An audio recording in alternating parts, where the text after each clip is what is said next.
नाज़रीन अस्सलाम वालेकुम and good evening. Ali Bukhari और कानून और आप दोनों आपकी खिदमत में हाजिर हैं। अपना प्रोग्राम शुरू करते हैं आज on the 2nd of March 2015 कुछ अपडेट्स के साथ। पहला अपडेट हमारा इंटरनल अपडेट है आज वीनस टीवी का। मुझे बताया जा रहा है कि आज से हमारे प्रोग्राम के अंदर 2 ब्रेक्स हुआ करेंगी। ये कोई रेगुलेशंस हैं जिसकी वजह से ये चीज़ होगी। सो हमारे 15-15 मिनट के 15-15 मिनट के 3 सेगमेंट्स हो जाएंगे अब। So that's the first thing. दूसरी चीज़, मैं इससे पहले कि मैं कुछ लीगल अपडेट्स की तरफ जाऊं जो कि आज काफ़ी डिस्कस करने वाले हैं, उससे पहले मैं बात करना चाहता हूं अपने टाइम टेबल के बारे में जो हमारा अगले हफ्ते रहेगा। कल का दिन इंशाल्लाह हमेशा की तरह इल्फर्ड में होगा, गैंडसेल ऑफिस में। लास्ट 3-4 हफ्ते से बहुत बिजी जा रहा है और अगर आपको लगता है कि वहाँ पे ज़्यादा ज़रूरत है मेरी तो मुझे बताइएगा ज़रूर, या हमारे ऑफिस में किसी को बताइएगा ज़रूर। हो सकता है कि मैं फ्राइडेज़ को भी वहाँ पे आना शुरू कर दूँ अगर ज़रूरत पड़ती है तो। So that's one thing. उसके अलावा जो वेंसडे का दिन है, वेंसडे इंशाल्लाह साउथ हॉल में मुलाकात होगी लोगों से। थर्सडे को मैनचेस्टर ऑफिस में होगी और फ्राइडे वापस अपने फिंचली ऑफिस में। सो अगर आप मिलना चाहते हैं, कोई बात करना चाहते हैं, हम हाजिर हैं। शौक़ से आइए, ज़रूर आइए और हमसे बात कीजिए और फिर हम जो कर सकते हैं आपके लिए कोशिश करते हैं। अब जिस चीज़ के पीछे मैं फ़ौरन आना चाहता हूँ वो है कमेंसमेंट ऑर्डर जो नया आया है, जो आज से एक इन इफेक्ट आ रहा है। 2014 का इमिग्रेशन एक्ट है जिसके पहले भी काफ़ी ऑर्डर्स आ चुके हैं, कमेंसमेंट ऑर्डर्स आ चुके हैं। मैं हमेशा जब भी वो आते हैं उनके बारे में कुछ ना कुछ डिस्कशंस करता रहा हूं और आज भी मैं उस एक चीज़ के बारे में डिस्कशन करना चाहता हूं। इससे पहले कि मैं कमेंसमेंट ऑर्डर की बात करूं, एक नई चीज़ जो मैंने अभी आज ही सुनी है और वो ये है कि अगले महीने से एग्जिट चेक्स भी शुरू हो रहे हैं यूके की तरफ से। अब ये एग्जिट चेक्स में होता क्या है, हमारे अभी मेरा ख्याल है जितने लोग हैं यहाँ से जो ट्रैवल करते हैं बाहर, उनको पता होगा कि जब आप यूके से बाहर जा रहे हों तो आपका कोई डॉक्यूमेंट्स चेक नहीं किए जाते, कोई नज़र नहीं रखी जाती कि आप कब जा रहे हैं। सो आप जहाँ कहीं पे भी पहुँचते हैं वहाँ जाके जो भी आपकी एंट्री स्टैंप लगती है जिस कंट्री में आप जा रहे होते हैं, उस एंट्री स्टैंप के मुताबिक कैलकुलेट किया जाता है कि यूके में आप कितनी देर से रहें। अब टेरेसा मे की तरफ से जो नई अनाउंसमेंट आई है वो ये है कि वो नज़र रखना चाहती हैं कि कौन से लोग कंट्री में आते हैं और कौन से लोग चले जाते हैं। अभी क्योंकि उनके पास वापस जाने का कोई रिकॉर्ड नहीं है, इसलिए अब से वो चेंजेस भी लेकर आ रहे हैं। अगले महीने से जो सुनने में आ रहा है वो यही है कि अगले महीने से एग्जिट पे भी अब कंट्रोल होगा और वो उसको चेक करेंगे कि कौन से लोग जो यहाँ से जा रहे हैं वो क्या ओवरस्टे होके जा रहे हैं या with in their time period वापस जा रहे हैं, और उनको उनके साथ इससे रिलेटेड और क्या पावर्स हो सकती हैं। ऑब्वियसली जब अनाउंसमेंट्स लीगल फ्रेमवर्क के अंदर होंगी तब उसके बारे में ज़्यादा पता चलेगा। बट ये मैं बताना चाह रहा था कि जो अप्रैल में चेंजेस ड्यू हैं, मेरा ख्याल है अब तो लोगों को काफ़ी अंदाज़ा हो गया होगा। फॉर्म्स चेंज होते हैं, फ़ीसें चेंज होती हैं।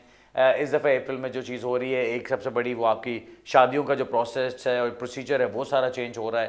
अगर कोई शादी करने जाना चाहता है तो उनको अब इंटरव्यू के लिए बैठना पड़ेगा। ये भी चीज़ एक आ रही है। अब ये एग्जिट कंट्रोल की बात आ रही है, वो भी एक नई चीज़ है। Plus now we come to the commencement order जो आज लागू किया गया है, और वो कमेंसमेंट ऑर्डर ये कहता है कि आज से tier 1, tier 2 and tier 5 applications जो होंगी उनका अगर रिफ्यूज़ल आएगा तो उसके ऊपर भी आपको right of appeal, full right of appeal नहीं मिलेगा। उसके ऊपर आपको सिर्फ एक रिव्यू मिल सकता है और फुल राइट ऑफ अपील आज से ख़त्म किया जा रहा है। ये फुल राइट ऑफ अपील पहले स्टूडेंट्स के लिए ख़त्म हो चुका है। टियर 4 के जो लोग हैं जो इन चीज़ों को जानते हैं, इन एप्लीकेशंस को जानते हैं, उनको पहले से मालूम है कि टियर 4 के अंदर पहले ही एक रिव्यू वाली बात आ चुकी है। अब आपकी स्टूडेंट वीज़ा एप्लीकेशन अगर रिफ्यूज़ होती है तो उसके ऊपर आपको अपील का राइट नहीं मिलता। वही चीज़ अब बाकी चीज़ों के अंदर भी इंट्रोड्यूस की जा रही है। अगर आप एंटरप्रेन्योर की एप्लीकेशन कर रहे हैं या आप अपनी कोई वर्क परमिट के ऊपर एप्लीकेशन कर रहे हैं, यानी टियर 2 जनरल की एप्लीकेशन कर रहे हैं, या कोई स्पोर्ट्स पर्सन की एप्लीकेशन कर रहे हैं टियर 5 के अंदर, तो अगर उनको रिफ्यूज़ किया जाता है तो अब आपको full in country right of appeal नहीं मिलेगा। अब क्या होगा, अगर आपको वो full in country right of appeal नहीं मिल रहा तो आपको मौका मिलता है, अब क्या मौका मिलेगा और जैसे इन प्रैक्टिस आएंगी चीज़ें तो हमें ज़्यादा पता चलेगा कि आपको फिर जुडिशियल रिव्यू में ज़्यादा जाना पड़ेगा या हो सकता है रिव्यू आपको फ़ायदा दे। रिव्यू से मुझे सिर्फ एक लड़ाई है और वो लड़ाई बड़ी वैशी किस्म की लड़ाई है।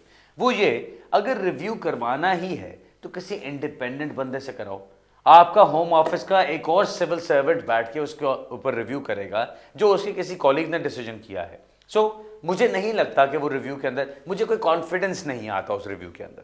सो this is what my point is और my problem with that is, मैं ये कहता हूं कि अगर एक चीज को किसी ने रिव्यू करना है तो एक इंडिपेंडेंट बॉडी होनी चाहिए। ठीक है, आप उसकी ग्राउंड्स को लिमिटेड कर दें, जो इसमें उन्होंने रिव्यू के अंदर करते हैं कि जी रिव्यू के ऊपर जब आप जा रहे हैं तो आप कोई नई बात नहीं कर सकते, जो आपकी ओरिजिनल एप्लीकेशन के अंदर चीजें थी आप सिर्फ वही लेकर आ सकते हैं। अब इस चीज को उन्होंने अभी अपील्स के अंदर भी काफी लिमिट कर दिया हुआ था, लेकिन नेवरदलेस अब ये चीज यहां पर भी है।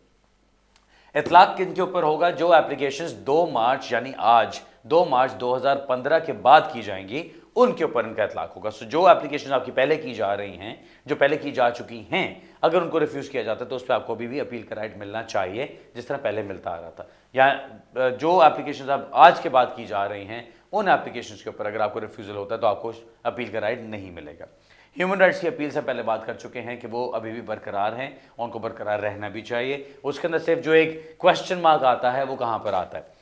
आप यहां पे ओवरस्टेयर हैं, आपने एप्लीकेशन की, आपकी एप्लीकेशन को रिफ्यूज किया गया, आपने उसके अंदर ह्यूमन राइट्स के तमाम पॉइंट्स डाले, आपने आर्टिकल 3 के ऊपर बात की, आपने आर्टिकल 8 के ऊपर बात की, आपने जिस जिस पॉइंट के ऊपर आप जा रहे हैं, आपकी एप्लीकेशन को रिफ्यूज करके ये कहा जाता है कि आपके पास वैलिड लीव टू रिमेन नहीं थी at the time of making the application, plus हम आपके खिलाफ अभी कोई एनफोर्समेंट नहीं शुरू कर रहे, इसलिए आपको अभी अपील का राइट नहीं मिलेगा। मैं इस चीज को समझता हूं कि यह अनफेयर है, क्योंकि अगर आपको रिफ्यूज किया जा रहा है और आपको कहा जा रहा है कि जी आपकी ह्यूमन राइट्स की एप्लीकेशन रिफ्यूज की गई है, तो अंडर द एक्ट जो 20 अक्टूबर को कमेंसमेंट ऑर्डर आया था उसमें तो ह्यूमन राइट्स का सारों को इफेक्ट दिया जा रहा था। सो उसके ऊपर तो आपको अपील का राइट मिलना चाहिए। अभी ये चीज़ क्लियर नहीं है, अब शायद पता चले, शायद अब के बाद से ज़्यादा क्लियर होना शुरू हो जाए कि वो इसके अंदर कोई चेंज लेकर आएंगे या नहीं लेकर आएंगे, क्योंकि उनका कहना यह कि जी अगर आपके पास वैलिड लीव टू रिमेन नहीं है तो आपकी human rights application in time नहीं है, देयरफॉर आपको राइट नहीं मिलेगा। जबकि हमारा कहना यह है, जो हमारे से मतलब मैं आप लोगों के साथ खड़ा हूं, हमारा कहना यह है कि अगर आपको रिफ्यूज किया जा रहा है तो चाहे आपके पास वैलिड लीव टू रिमेन थी या नहीं थी, आपकी ह्यूमन राइट्स की एप्लीकेशन तो है। जबकि एक्ट ह्यूमन राइट्स एप्लीकेशन की बात करता है तो उसके अंदर इसका जिक्र नहीं होना चाहिए कि पहले आपके पास वैलिड लीव टू रिमेन थी या नहीं थी। अब हम लोग अपने एक्सपीरियंस से समझते हैं कि ये कोई बड़ी बात नहीं है होम ऑफिस के लिए, होम ऑफिस पार्लियामेंट सारे इकट्ठे हैं, सो जब वो दिल चाहेगा उनका वो आराम से जाके पार्लियामेंट के अंदर एक तब्दीली ले आएंगे, एक तरमीम ले आएंगे एक्ट के अंदर, और उसके अंदर इस चीज़ को भी ऐड कर देंगे जिस तरह से उनका दिल करता है। काफ़ी एक डिप्रेसिव किस्म की सिचुएशन लगती है कई दफ़ा as an immigration law practitioner, लेकिन हम क्या करें, हमारा काम एज ए लॉयर यही है कि हमने फाइट करना है फिर भी, और जहाँ जहाँ पे जिस जिस तरह से जो जो चीज़ सामने आती है उसको डील करना है इसको भी इंशाल्लाह डील करेंगे।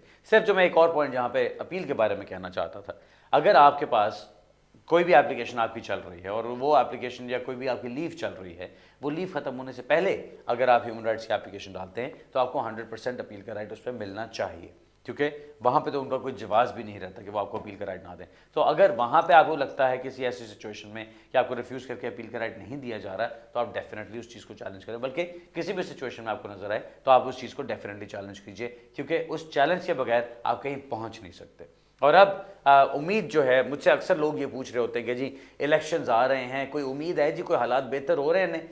तो मैं आगे से ये कहता हूँ कि हालात बेहतर होना मुझे अभी कुछ इतना नज़र तो नहीं आता, लेकिन हाँ इलेक्शंस की वजह से ये चीज़ ज़रूर हो सकती है कि जब इलेक्शंस ख़त्म होते हैं, नई गवर्नमेंट आती है, यही गवर्नमेंट आती है या कुछ और गवर्नमेंट आती है, ये गवर्नमेंट इसी सूरत में तो मुझे आती नज़र नहीं आती, लेकिन जो भी लोग आते हैं फिर मुझे ये नज़र आता है कि वो ज़्यादा सख्ती की तरफ जाने की कोशिश करेंगे।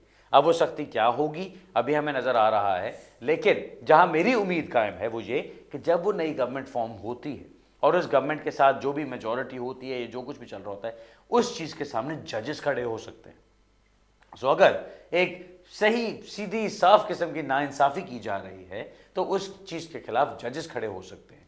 अभी इस वक्त जो माहौल चल रहा है वो जजेस के ऊपर भी बहुत ज़्यादा प्रेशर फील होता है कि जैसे कि कोई भी जज कोई बात करेगा, कोई ह्यूमन राइट्स की बात करता है तो एकदम अखबारों में हर जगह छाप दिया जाता है कि जी ये देखो ह्यूमन राइट्स के ऊपर वो ये केस को अलाउ कर दिया गया। बिल्ली वाला केस शायद याद होगा लोगों को कि जहाँ पे एक वो अखबारों में ये चीज़ फैली हुई थी कि जी बस उसके पास बिल्ली थी इसलिए उसको उन्होंने स्टेटस दे दिया। हालांकि वो ये नहीं कहते थे कि वो बंदा पिछले 18 साल से भी रह रहा था यहाँ पे, वो बंदा अपनी ब्रिटिश नेशनल वाइफ के साथ भी रह रहा था, उसकी यहाँ पे काम भी था, उसके यहाँ बच्चे भी थे, वो सारा कुछ छोड़ देते क्योंकि उसने आखिर में कहा था कि मेरे पास तो बिल्ली भी है, मैं इतना सेटल हो चुका हूँ यहाँ पे, इस वजह से उसको उन्होंने रिफ्यूज़ कर दिया था और इसके ऊपर शोर मचा हुआ था। बट एनीवे, इस चीज़ के ऊपर मैं और बात नहीं करूँगा। आज सिर्फ एक इंट्रोडक्शन देने की बात थी कि ये कानून के अंदर जो तब्दीलियाँ आ रही हैं, हमेशा की तरह मैं आपके साथ शेयर ज़रूर करता हूँ। आगे प्रैक्टिकल इफेक्ट क्या होगा, प्रैक्टिकली इन प्रैक्टिस हमें क्या क्या देखना पड़ेगा, उसको फिर जैसे जैसे वो चीज़ें सामने आएंगी हम उनको डील करेंगे और हम फिर उनके ऊपर बात किया करेंगे इंशाल्लाह। अब मेरा ख्याल है नाज़रीन अपने कॉल्स की तरफ चलते हैं। पहली कॉल लेते हैं जी। हेलो। हाय, अस्सलाम वालेकुम सर। जी वालेकुम सलाम। मेरा नाम गजाला है, मैं मैनचेस्टर से बोल रही हूँ। हम मेरे 2 बेटे 7 साल के हो चुके हैं यहाँ, और हमने इसी बेस पर 1 मंथ से एप्लीकेशन डाली है ज़ियार की। अभी तक इन्होंने कोई जवाब नहीं दिया है, पर हम हाई कोर्ट में जाना चाहते हैं। और मुझे ये भी बताना सर कि क्या उनकी जो फीस भरनी होती है वो पूरी फैमिली की भरनी पड़ती है, या मेरे हस्बैंड के डिपेंड हम लोग हैं तो उनके हिसाब से हमें फी भरनी पड़ेगी, और क्या फीस होगी। और सर हमें आपसे मिलना भी है, तो इंशाल्लाह हम आने वाले हैं आपके पास, तो very soon we are from there. But you know sir, we are too much tense here because 7 year हो चुके। मेरा एक बेटा 6 साल का यहाँ बॉन्ड हो चुका है, और अब ये लोग बोलते हैं कि आपकी कंट्री में जाओ, वहां से आप अपील करो। तो इट्स इम्पॉसिबल कि मैं मेरी कंट्री में जाके किस तरह से मैं वहां से फाइट करूंगी। और दूसरी बात ये है सर कि मेरे बच्चे यहाँ सेटल हो चुके हैं स्कूल के अंदर। जी मैं आपकी बात समझता हूँ, आपको वो मुझे आर्ग्यूमेंट्स देने की जरूरत नहीं है, मैं आपकी बात सारी समझता हूँ। मैं सिर्फ आपको बता देता हूँ जो आपने सवाल मुझसे पूछा है। पहला सवाल आपका है जो आपने जुडिशियल रिव्यू के बारे में पूछा कि आप जुडिशियल रिव्यू में जाना चाहते हैं। जुडिशियल रिव्यू में आप तब जाते हैं जब आपकी एप्लीकेशन जो की जाती है उसको रिफ्यूज़ कर दिया जाए और आपको अपनी मर्जी का जवाब ना मिला हो, और आप ये चीज़ दिखा सकें कि जो डिसीजन मेकर है उसने वो डिसीजन गलत किया है। अब आपके केस में आप कहते हैं कि जी बच्चों को 7 साल हो गए यहाँ पे। अब जो रूल है वो क्या कहता है कि जी बच्चों को 7 साल हुए and it is unreasonable for them to be removed from the UK. And और अनरीजनेबल वाली जो बात आती है वो चीज़ बड़ी बीच में अब इंपॉर्टेंट है, बिकॉज सारे फैसले उसके ऊपर बदलते हैं। होम ऑफिस कहता है कि जी हम मानते हैं कि आपके बच्चे को 7 साल गुजर गए, उस चीज़ को तो डिनाई नहीं कर सकते। जब बच्चों के स्कूल के डॉक्यूमेंट्स होते हैं, मेडिकल डॉक्यूमेंट्स होते हैं, सारा कुछ होता है, उसको तो डिनाई नहीं करते। लेकिन वो कहते हैं कि जी आपकी जो बच्चे की लाइफ यहाँ चल रही है, हम समझते हैं कि ये अनरीजनेबल नहीं होगा अगर हम उसको यहाँ से निकाल के कहें कि अपने माँ बाप के साथ अपनी कंट्री में चले जाओ। अब वो जो रिफ्यूजल लेटर आता है उसके अंदर लिखा होता है कि जी आप अपनी कंट्री में जाएंगे, आपको फुल राइट्स मिलेंगे as a national of your country, आप अपने माँ बाप के साथ होंगे। इमेजिन आपकी ज़िंदगी कितनी अच्छी होगी जैसे आप अपने माँ बाप के साथ अपनी कंट्री में जाएंगे जहाँ आपको फुल राइट्स मिल रहे हैं। ये पॉइंट दी जाती है, ये एक दलील दी जाती है। फिर कहा जाए अच्छा आपके यहाँ पे कोई फैमिली मेम्बर्स हैं, आपके यहाँ पे कोई फ्रेंड्स हैं जिनके साथ आप बहुत स्ट्रांगली क्लोज हैं और सारी आपकी लाइफ उनके साथ चलती है, कोई बात नहीं, modern means of communication, modern methods of communication हैं, उनकी वजह से आप उनके साथ रब्ता भी रख सकते हैं। सो ये सारी चीज़ें डाल के आपको कह दिया जाता है कि आप वापस चले जाओ। इन चीज़ों को चैलेंज करने के लिए आपको जज के सामने जाना पड़ता है, जज के सामने जाके आपको तमाम एविडेंस देना पड़ता है, वहाँ जाके इस चीज़ को मनाया जाता है। सो वो हर केस की नौयत डिफरेंट होती है, हर केस के एविडेंस के ऊपर डिपेंड करता है कि आपके केस में क्या हो रहा है। सो आपने ये चीज़ करनी है। आपने जो फीस का पूछा, जहाँ तक एप्लीकेशन का सवाल है, आप जब एप्लीकेशन करते हैं तो उसके लिए जो अभी 601 पाउंड फीस है, अभी आगे बढ़ के जो भी हो जाएगी तो वो तमाम फैमिली को ही पे करनी पड़ती है। सो खाली हस्बैंड की बेस में नहीं चलता। अगर आप जुडिशियल रिव्यू की बात करते हैं, जुडिशियल रिव्यू में जो मेन एप्लीकेंट है आप उसकी एप्लीकेशन कर सकते हैं।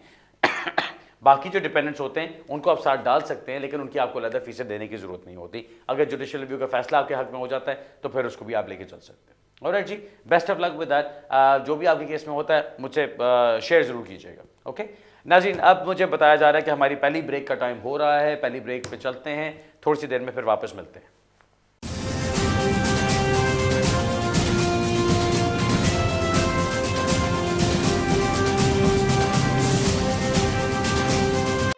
Elegant and impeccable, superlatively splendid stones cut and polished to perfection. We offer some of the finest gems in the world. Bespoke rings and pendants with precious stones. Bands without joints. computer-aided, tailor-made solutions and bespoke designs. Enjoy total satisfaction through our certification and valuation services.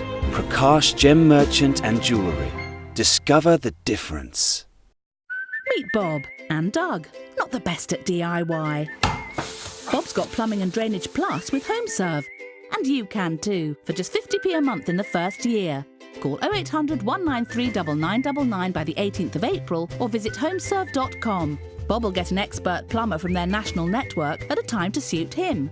Doug will get whoever he can. They'll both get the work done, but Bob won't even pay an excess. Be like Bob. Call 0800 193 9999 or visit homeserve.com by the 18th of April to get Plumbing and Drainage Plus for just 50p a month in the first year. Don't be a mug like Doug. Royal London are experts in dying. It's why they started in 1861. Take their fair life cover for over 50s. You could leave your loved ones cash sum to help with funeral costs, or as a gift when you're gone. And there's guaranteed acceptance for 50 to 75-year-olds. Even if you die nowadays, Royal London will treat you with the good old values of the past. Call 0800 500 3344 or put royallondon.com over 50s into your browser thing. For your delight at Butlins by the Sea. See Diversity perform live during the school holidays in an exclusive show created by Ashley Banjo.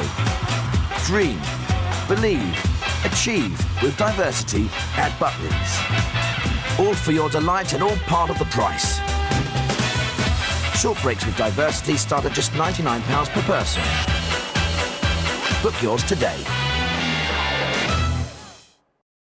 Hey, look what I told Max to do. That's great. I taught Sammy something too.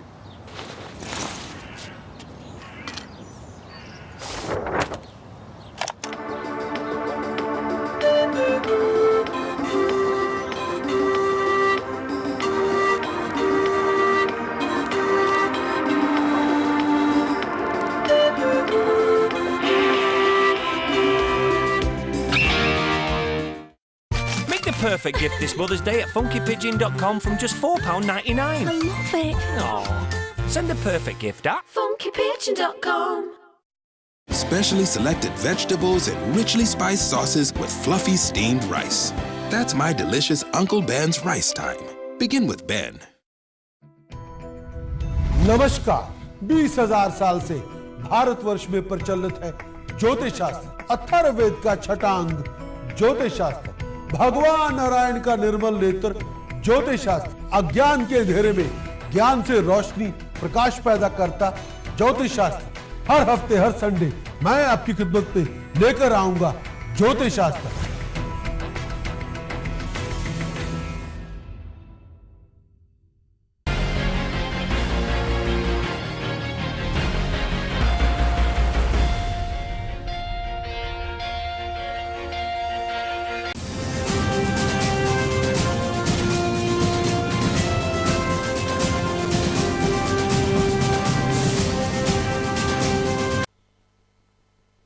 नाज़रीन, break के बाद दोबारा आपको खुशामदीद कहता हूँ। हमारी ये अभी पहली ब्रेक ख़त्म हुई है, इसके बाद मेरा ख्याल है 15 मिनट बाद एक और भी होनी है, लेकिन उतनी देर में हम सवाल जवाब अपने करते हैं। पहली कॉल लेते हैं ब्रेक के बाद। हेलो हेलो जी, अस्सलाम वालेकुम। जी वालेकुम सर, क्या हाल है? ठीक ठाक? अल्हम्दुलिल्लाह जी, बिल्कुल ठीक। सर, फर्स्ट ऑफ ऑल आपका तो प्रोग्राम बहुत अच्छा है, बहुत से लोगों को फायदा हुआ यहाँ पे। बहुत शुक्रिया जी। सर, मैं मैनचेस्टर से बोल रहा हूँ। तो मेरी एक सवाल है कि मैं 2005 में मेरी शादी हुई थी यहाँ की ब्रिटिश नेशनल से। अच्छा। और 2008 में मैं पाकिस्तान से आया था यहाँ पे। ठीक। और अभी माशाल्लाह मेरी दो बेटी हैं, बड़ी 8 साल की और छोटी 4.5 साल की। ठीक है। और लेकिन काइंडली कि हम 2009 में सेपरेट हो चुके हैं। ओके। और उसके बाद में ना मैंने कभी अप्लाई किया और ना कभी इस तरह का मौका मिला, डर ही लगता रहा। वाओ, अच्छा। तो अभी जब जेन खोला थोड़ा सा तो आपसे रब्ता किया है, तो क्या हमारे केस में कुछ हो सकता है ऐसा? उनके तकरीबन सारे एविडेंस मेरे पास है, ब्रिटिश पासपोर्ट की कॉपीज हैं और बर्थ सर्टिफिकेट है जो मेरे नाम पे इशू हुए हैं ना। उससे खाली से कोई फर्क नहीं पड़ता। मुझे ये बताइए, आपका बच्चों के साथ मिलना जुलना है? नहीं जी, यही तो बात है सारी कि मैं डरते उधर गया ही नहीं। वाल, अगर आप इस बात पे जा रहे हैं कि जी आप उधर गए ही नहीं और आप बच्चों से मिलते ही नहीं, तो फिर आपको किस बेस पे स्टेटस मिलेगा यहाँ पे मेरे भाई? फिर तो आपका काम मुश्किल है। देखिए, अगर आप यहाँ पे मुझे कहते हैं कि जी मैं 2005 में हमारी शादी हुई, 2008 में मैं यहाँ पर आ गया, 2009 में हमारी अलहदगी हो गई, लेकिन क्योंकि मेरे बच्चियाँ थी वहाँ पे, मैं बच्चियों के साथ मिलता भी रहा हूँ, मेरा कॉन्टैक्ट भी है, अभी भी मैं बच्चों के साथ मिलता हूँ और मेरी उनके साथ एक लाइफ चल रही है। अब वो बच्चियाँ इतनी यहाँ पे सेटल हो चुकी हैं कि उन बच्चियों को यहाँ से निकालना भी इम्पॉसिबल है। वो बच्चियाँ मेरे साथ भी इतनी क्लोज हैं कि मैं उनके साथ उनकी ज़िंदगी का हिस्सा ना हूँ तो फिर भी उनको फ़र्क पड़ेगा, तो फिर तो केस आपका बनता था। लेकिन अब आप ये कह रहे हैं कि जी आपका कोई कॉन्टैक्ट नहीं बच्चों के साथ, आपका कोई कॉन्टैक्ट नहीं, आपको कुछ मतलब खाली बर्थ सर्टिफिकेट होने से या ब्रिटिश पासपोर्ट की कॉपी होने से आपको कुछ मिलना नहीं है, क्योंकि वो ऐसी चीज़ नहीं है कि बस वो बच्चे 2 जेब में पड़े में तो आपको स्टेटस मिल जाएगा। नहीं, उन बच्चों के जो बेस पे काम होता है वो तब होता है जब आपकी बच्चों के साथ एक ज़िंदगी है, आप उनके साथ एक उनकी ज़िंदगी का हिस्सा हैं, और तब इस बेस पे जाके आपको स्टेटस मिल सकता है कि आपका उनकी ज़िंदगी में ना होना उनके ऊपर एक बुरा असर डालेगा, जिस वजह से आपको भी स्टेटस मिल जाना चाहिए। अदरवाइज अपना स्टेटस देखें क्या है, आपके पास तो कोई स्टेटस है ही नहीं। आप आए हैं यहाँ पे 2009 से, आप या 2008 से आप ओवरस्टे हुए हैं। अब ओवरस्टे होने के बाद या 2010 में भी अगर आप ओवरस्टे हुए होंगे, अगर मैं अस्यूम करता हूँ कि आपको 2 साल का स्पाउस वीज़ा मिला था उस बेस पे, सो अगर हम 2010 से भी देखते तो आपने कोई एप्लीकेशन भी नहीं डाली, आपने कुछ भी नहीं किया, ना ही आपने बच्चों के साथ मिलने की कोशिश की। सो उसके ऊपर मेरा तो नहीं ख्याल कि आपका कोई काम होगा। आपका जो ह्यूमन राइट्स वाला या एस्पेक्ट जो हम आर्टिकल 8 के ऊपर लेके चलते हैं, वो इस बेसिस पे लेके चलते हैं कि या आपकी प्राइवेट लाइफ एग्जिस्ट करती है या आपकी फैमिली लाइफ एग्जिस्ट करती है।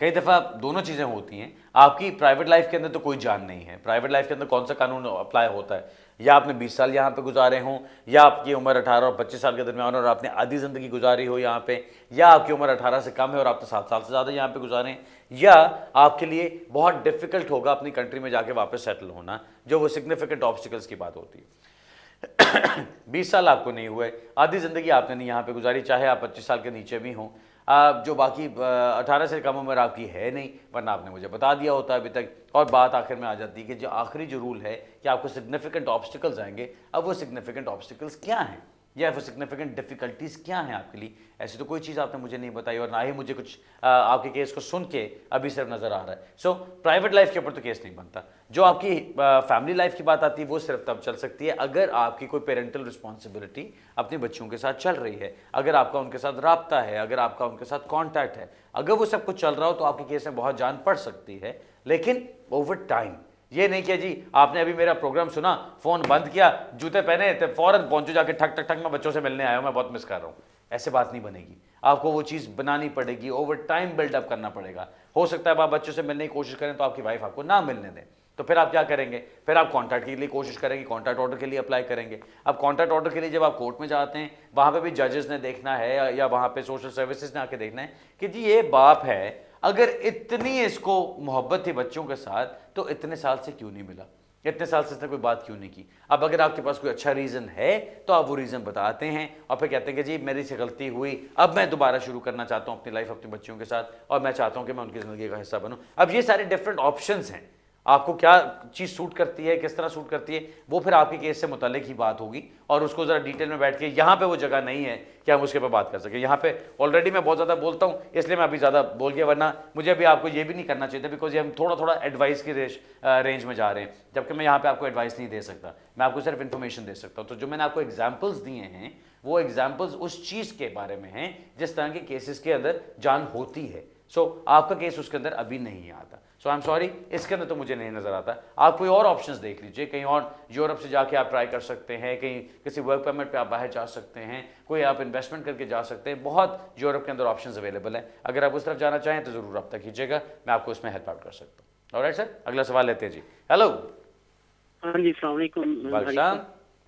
जी मैंने वो मुझे 2011 में डिस्कशनरी लीव मिली थी ह्यूमन राइट बेस पे ना, तो मुझे ये अभी ख़त्म हो गया, अगस्त में मैंने अप्लाई कर दी थी ना वो एक्सटेंशन उसकी, तो वो सोलिसिटर ने मुझे बायोमेट्रिक आ गया था 20 अगस्त को, तो सोलिसिटर ने वो FLR वो फॉर्म जो था वो अप्लाई कर दिया था, तो दिसंबर में मुझे उन्होंने दोबारा रिस्पॉन्स किया था, उन्होंने फीस भी वापस भेजी थी 601 पाउंड, और उन्होंने कहा था कि मतलब DL फॉर्म आपको अप्लाई करना पड़ेगा, तो वो मैंने DL फॉर्म अप्लाई किया है। अभी 12 जनवरी को उनका लेटर आया था बायोमेट्रिक का, मैंने दोबारा बायोमेट्रिक दे दिए थे, तो अभी ऑलरेडी मतलब 6-7 महीने हो रहे हैं, तो कितना टाइम लगेगा अभी वो उनका रिस्पांस? और इसमें मुझे वो जॉब का तो था, मैं एज ए कैब ड्राइवर कर रहा हूँ, तो 6 महीने का TFL वालों ने PCO मुझे एक्सटेंड कर दिया था। अभी दोबारा मुझे वो मतलब अभी दोबारा वो बायोमेट्रिक के जो होम ऑफिस से आए थे वो मैंने दोबारा TFL वालों को भेजे है, और उन्होंने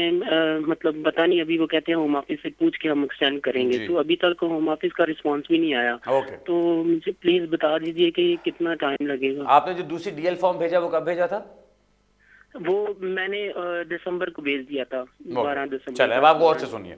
अब ये जो बात होती है ना कि आप सिर्फ एक कंप्लेन करने वाली बात करेंगे, जी 6-7 महीने हो गए, आपके 6-7 महीने कहाँ हुए हैं? पहले तो आपकी एप्लीकेशन जो भेजी गई वो गलत भेजी गई, आपकी सूटेबल एप्लीकेशन नहीं थी, उसको उन्होंने वापस किया, आपको पैसे रिफंड किए, और उसके बाद आपसे कहा कि अब आप DL फॉर्म जमा कराइए। DL फॉर्म आपने दिसंबर में जमा कराया है, दिसंबर में जमा कराने के बाद आपको बायोमेट्रिक्स भी उसके आ चुके हैं, यानी जो उसका प्रोसेस है वो तो अभी बिल्कुल सही चल रहा है। मैं एक्सपेक्ट करता हूँ एप्लीकेशन 3 महीने 4 महीने के अंदर आपको उसका जवाब हो जाना चाहिए। सो जो एक्सपेक्टेशन लेवल आपका है उसको ज़रा थोड़ा सा नीचे लेकर आइए, अभी मार्च में या अप्रैल में आपको उसका जवाब मिल जाना चाहिए। अभी 6-7 माह नहीं हुआ आपकी एप्लीकेशन को पेंडिंग पड़े हुए, सिर्फ इतना टाइम हुआ। जो क्रूशल पॉइंट यहाँ पर है जिसके लिए मुझे आपकी फिक्र है वो ये है, आपकी लीव टू रिमेन खत्म हो रही थी अगस्त 2014 में। अगस्त 2014 में जो आपकी लीव टू रिमेन खत्म होने से पहले एप्लीकेशन डाली गई वो आपके केस के लिए सूटेबल नहीं थी।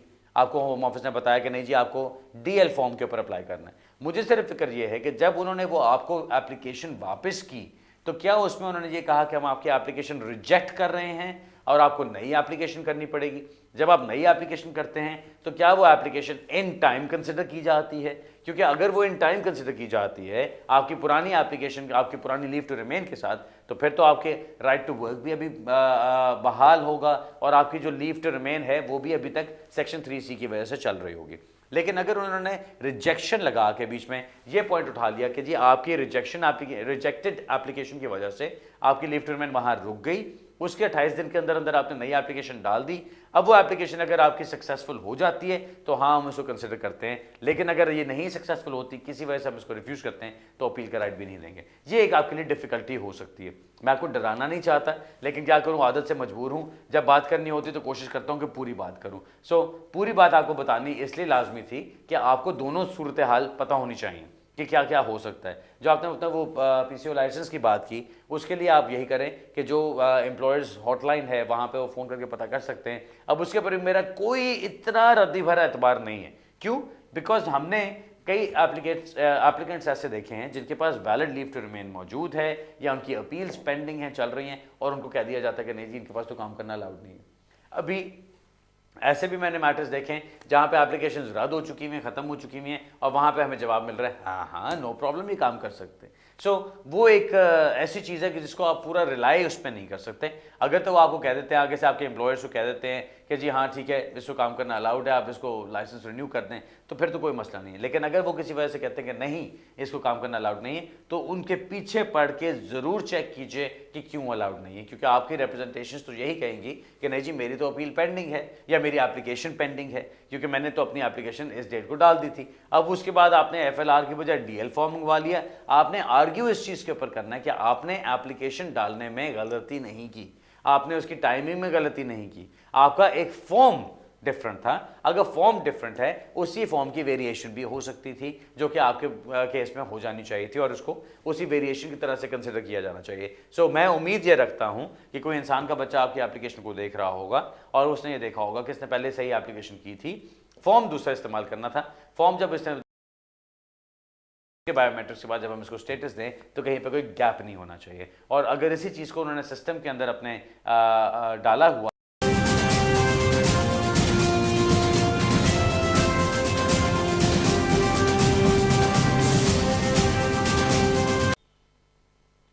नाज़रीन, दूसरी ब्रेक से आपको दोबारा खुशामदीद कहता हूं। मैं भी कुछ बोर हो गया था बैठा बैठा। अब तो चलिए अपने सवाल जवाब की तरफ चलते हैं। पहली कॉल लेते हैं दूसरी ब्रेक के बाद। जी हेलो। हेलो जी, अस्सलाम वालेकुम। अस्सलाम जी। भाजन मैं मानचेस्टर से बोलती पी हां ते मेरे दो सवाल ने। एक ते कि मेरा भाई दी शादी हुई है मई दे विच 3 साल हो जाणगे। केस पाया सी ते 2 साल दा स्पाउस वीजा लगा सी ब्रिटिश औरत दे नाल शादी करन च। ठीक है। वो फ्राइडे 2 दिन पहले ਉਹਦਾ ਕਾਰਡ ਆ ਗਿਆ ਇੰਡੈਫੀਨਿਟ ਦਾ। Very good. ਅੱਛਾ ਹੁਣ ਨੈਸ਼ਨੈਲਿਟੀ ਅਪਲਾਈ ਕਰਨਾ ਚਾਹੁੰਦਾ ਹੈ, ਆਇਆ ਉਹ ਕਰ ਸਕਦਾ ਹੈ? ਓਕੇ। ਅਜੇ ਵਾਈਫ ਦੇ ਨਾਲ ਹੀ ਰਹਿ ਰਿਹਾ? ਜੀ ਵਾਈਫ ਦੇ ਨਾਲ ਰਹਿ ਰਿਹਾ ਤੇ ਕਿੰਨੇ ਸਾਲ ਹੋ ਗਏ ਨੇ ਉਹਨੂੰ ਇੱਥੇ ਰਹਿੰਦੇ ਆ? ਜਾਣਗੇ ਉਹਦੀ ਰਜਿਸਟ੍ਰੇਸ਼ਨ ਨੂੰ। ਤੇ ਦੂਜਾ ਉਹਨੂੰ ਇਸ ਕੰਟਰੀ ਚ ਆਇਆ 4.5 ਸਾਲ ਸਟੂਡੈਂਟ ਬੇਸ ਤੇ ਆਇਆ ਸੀ। ਓਕੇ ਤੇ 4.5 ਸਾਲ ਉਹਨੇ ਲੀਗਲੀ ਗੁਜ਼ਾਰੇ ਨੇ ਇੱਥੇ? ਜੀ ਜੀ ਲੀਗਲ ਗੁਜ਼ਾਰੇ ਨੇ। ਅਜੇ ਵੀਜ਼ਾ ਹੈ ਜੀ ਸਟੂਡੈਂਟ ਦਾ ਤੇ ਅਪਲਾਈ ਕੀਤਾ। ਤੁਹਾਡਾ ਸਵਾਲ ਹੈ ਕਿ ਉਹ ਨੈਸ਼ਨੈਲਿਟੀ ਲਈ ਅਪਲਾਈ ਕਰ ਸਕਦਾ ਕਿ ਨਹੀਂ? ਕਰ ਸਕਦਾ ਹੈ। ਹੋਰ ਦੱਸੋ, ਹੋਰ ਕੀ ਪੁੱਛਣਾ ਤੁਸੀਂ? ਜੀ ਜੀ ਨੈਸ਼ਨੈਲਿਟੀ ਫਰਾਈਡੇ ਨੂੰ ਉਹਦਾ ਕਾਰਡ ਆਇਆ ਲੇਕਿਨ ਰਜਿਸਟ੍ਰੇਸ਼ਨ ਹੋਇਆ ਮਈ ਚ 3 ਸਾਲ ਹੋਣਗੇ। ਆਇਆ ਉਹ ਤੁਸੀਂ ਛੱਡ ਦਿਓ ਉਹਨੂੰ। ਮੈਂ ਜਿਹੜਾ ਪੁੱਛਣਾ, ਤੁਸੀਂ ਹੋਰ ਕੋਈ ਸਵਾਲ ਹੈ ਤਾਂ ਪੁੱਛੋ ਮੈਨੂੰ। ਜੀ ਇੱਕ ਹੋਰ ਹੈ ਸਾਡੇ ਮਿਲਣ ਵਾਲੇ ਉਹਦੀ ਸ਼ਾਦੀ ਇੱਕ ਡਿਸੇਬਲ ਲੜਕੀ ਨਾਲ ਹੋਈ ਸੀ ਬ੍ਰਿਟਿਸ਼ ਨਾਲ। ਅੱਛਾ।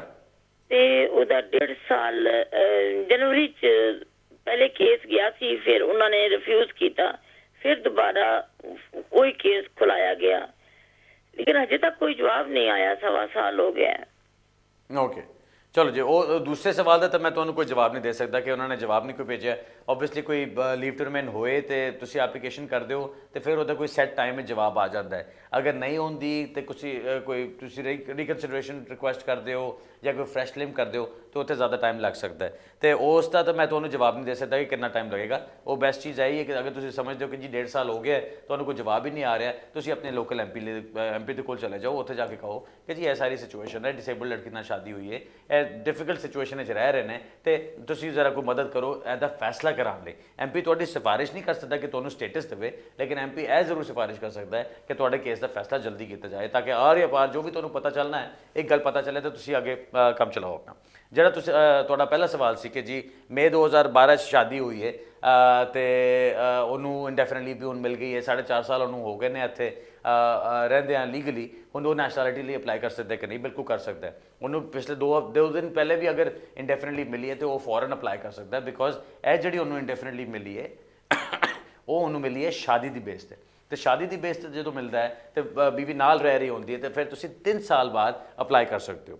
ਇਹ ਪੁਰਾਣੇ ਰੂਲਸ ਜਿਹੜੇ ਚੱਲ ਰਹੇ ਸੀ। ਸੋ 3 ਸਾਲ ਬਾਅਦ ਤੁਸੀਂ ਅਪਲਾਈ ਕਰ ਸਕਦੇ ਹੋ। ਹੁਣ ਉਹਨੇ ਇੱਥੇ 4.5 ਸਾਲ ਗੁਜ਼ਾਰ ਚੁੱਕੇ ਉਹ ਲੀਗਲੀ ਤੇ ਇਹਦਾ ਮਤਲਬ 3 ਸਾਲ ਉਹਦੇ ਗੁਜ਼ਰ ਚੁੱਕੇ ਨੇ। ਇਹਦਾ ਮਤਲਬ ਇੰਡੈਫੀਨਿਟਲੀ ਉਹਦੇ ਕੋਲ ਆ ਚੁੱਕੀ ਹੈ। ਇੰਡੈਫੀਨਿਟਲੀ ਤੋਂ ਬਾਅਦ ਉਹਨੂੰ 1 ਸਾਲ ਦਾ ਇੰਤਜ਼ਾਰ ਕਰਨ ਦੀ ਜ਼ਰੂਰਤ ਨਹੀਂ। ਅਗਰ ਇਹ 3 ਸਾਲ ਚ ਉਹਨੇ 270 ਦਿਨਾਂ ਤੋਂ ਜ਼ਿਆਦਾ ਟਾਈਮ ਇੱਥੋਂ ਨਹੀਂ ਗੁਜ਼ਾਰਿਆ, ਯੂਕੇ ਤੋਂ ਬਾਹਰ ਨਹੀਂ ਗੁਜ਼ਾਰਿਆ ਤੇ ਫਿਰ ਉਹ ਅਪਲਾਈ ਕਰ ਸਕਦਾ। ਲਾਸਟ 1 ਸਾਲ ਵਿੱਚ ਲਾਸਟ 12 ਜਿਹੜੇ ਮਹੀਨੇ ਗੁਜ਼ਰੇ ਨੇ ਉਹਦੇ 12 ਮਹੀਨੇ 'ਚ ਉਹਨੇ 90 ਡੇਜ਼ ਤੋਂ ਜ਼ਿਆਦਾ ਇੱਥੇ ਯੂਕੇ 'ਚ ਟਾਈਮ ਨਹੀਂ ਹੋਣਾ ਚਾਹੀਦਾ ਸੀ। ਅਗਰ ਉਹਨੇ ਯੂਕੇ ਤੋਂ ਬਾਹਰ ਨਹੀਂ ਟਾਈਮ ਹੋਣਾ ਚਾਹੀਦਾ ਸੀ। ਅਗਰ ਉਹਨੇ ਲਾਸਟ 1 ਸਾਲ ਵਿੱਚ ਲਾਸਟ 12 ਮਹੀਨੇ 3 ਮਹੀਨੇ ਤੋਂ ਜ਼ਿਆਦਾ ਟਾਈਮ ਯੂਕੇ ਤੋਂ ਬਾਹਰ ਗੁਜ਼ਾਰਿਆ ਤੇ ਫਿਰ ਉਹਨੂੰ ਇੰਤਜ਼ਾਰ ਕਰਨ ਦੀ ਜ਼ਰੂਰਤ ਹੈ, ਅਦਰਵਾਈਜ਼ ਦੈਟਸ ਫਾਈਨ। ਤੀਸਰੀ ਚੀਜ਼, ਉਹਦੀ ਕੋਈ ਕ੍ਰਿਮੀਨਲ ਕਨਵਿਕਸ਼ਨ ਨਹੀਂ ਹੋਣੀ ਚਾਹੀਦੀ। Life in the UK test ਉਹਨੇ ਵੀ ਕੀਤਾ ਹੋਣਾ ਹੈ, ਉਹਨੇ ਇੰਗਲਿਸ਼ ਲੈਂਗੁਏਜ ਉਹਨੇ ਵੀ ਕੀਤੀ ਹੋਣੀ ਹੈ। ਉਹ ਸਾਰਾ ਕੁਝ ਲਗਾ ਕੇ ਨਾਲ ਤੇ ਫਿਰ ਤੁਸੀਂ ਅਪਲਾਈ ਕਰ ਸਕਦੇ ਹੋ। ਤੇ ਤੁਹਾਡਾ ਜਿਹੜਾ ਮੇਨ ਸਵਾਲ ਮੈਨੂੰ ਸਮਝ ਆਉਂਦਾ ਉਹ ਇਹ ਹੀ ਸੀ ਕਿ ਜੀ ਉਹ 3 ਸਾਲ ਬਾਅਦ ਅਪਲਾਈ ਕਰ ਸਕਦਾ ਹੈ ਜਾਂ ਉਹਨੂੰ ਇੰਤਜ਼ਾਰ ਕਰਨ ਦੀ ਜ਼ਰੂਰਤ ਹੈ? ਉਹਨੂੰ ਕੋਈ ਇੰਤਜ਼ਾਰ ਕਰਨ ਦੀ ਜ਼ਰੂਰਤ ਨਹੀਂ ਹੈ, ਉਹ ਹੁਣੇ ਹੀ ਅਪਲਾਈ ਕਰ ਸਕਦਾ ਹੈ ਬਿਕੋਜ਼ ਉਹਨੇ ਸ਼ਾਦੀ ਦੇ ਬੇਸ ਤੇ ਇੰਡੈਫੀਨਿਟ ਲੀਵ ਹਾਸਿਲ ਕੀਤੀ ਹੈ ਤੇ ਉਹਨੂੰ 3 ਸਾਲਾਂ ਤੋਂ ਜ਼ਿਆਦਾ ਇੱਥੇ ਹੋ ਗਏ ਨੇ ਲੀਗਲੀ ਰਹਿੰਦੇ ਆ ਤੇ ਉਹ ਅਪਲਾਈ ਕਰ ਸਕਦਾ। Alright sir, okay madam ji, bad luck, best of luck. Okay जी, अगला सवाल लेते हैं। हेलो, अस्सलाम वालेकुम जी। जी वालेकुम सलाम। बुखारी साहब, एक तो आप आज बहुत हैंडसम लग रहे हैं। Thank you very much. मुझे लास्ट वीक लोग कह रहे थे मैं बुढ़ा लग रहा हूँ, मैं शेव करके आया हूँ आज, इसीलिए मैंने आपको कहा कि आप आज बड़े हैंडसम लग रहे हैं। Thank you very much. अच्छा जी बताइए। मेरा सवाल है कि एक तो हम ना आए थे इस कंट्री में 2006 में, नवंबर 2006 में। उस वक्त एक हमारा बेटा था हमारे साथ, वो था 8 माह का। ठीक। तो हमने ना उस वक्त विजिट वीजा था, फिर अवस्था हो गया, लेकिन हमने देर से ना साइलम अप्लाई किया था, वो फिर हमारा ना रिफ्यूज हो गया। ठीक। अपर ट्राइब्यूनल वो सारा रिफ्यूज हो गया। फिर हमने फ्रेश डाली थी 2012 में। ठीक। तो उसका एक तो अभी तक जवाब नहीं है उसके, लेकिन थोड़ी देर बाद हमें ना इसी कंट्री में मिला था, लाइफ थ्रेट मिला था, तो हमें ना पुलिस ने अपनी प्रोटेक्शन में ले लिया था। अच्छा। तो फिर हमारे वो उन्होंने साइन भी बंद करवा दिए थे, तो बाद में फिर 1 साल बाद ना फिर दोबारा साइन शुरू करवा दिए थे पुलिस ने खुद ही। तो अब जो फ्रेश एप्लीकेशन डाली थी उसका अभी तक कोई जवाब नहीं है, लेकिन ये उन्होंने अब हमें लेटर भेजा है, उसमें उन्होंने लिखा है कि we are not in position issue your status paper और we note from the file you have given. But मेरी बेटी पैदा हुई थी, एक मेरा बेटा भी हुआ था, वो 2000 में हुआ था पहला। अच्छा। तो अब मेरी बेटी पैदा हुई थी 2014 में। सर बहुत ज्यादा स्पेसिफिक्स में ना जाइए, मुझे आप जरा बताइए आपका सवाल क्या है। तो उन्होंने हमें ये लेटर भेजा है कि we are not in position issue your status paper, ये हमें में आया था। तो उस साथ ही उन्होंने ना हमें लिवरपूल में भी बुलवाया था, तो वहां पे भी उन्होंने ना हमारा सारा बायोडेटा लिया कि क्या जी ठीक है। तो उधर भी लिया, तो हमने बर्थ सर्टिफिकेट दिया था, तो वो भी हमें ना उन्होंने अब वापस भी भेजा। वो कहते कि हमारा प्रोसेस अब डन हो गया है। तो लेकिन कोई जवाब नहीं है, तो हम क्या इसका मतलब समझे, कोई समझ में नहीं आ रही। कितनी देर हुई अभी जवाब ना आए हुए? ठीक है।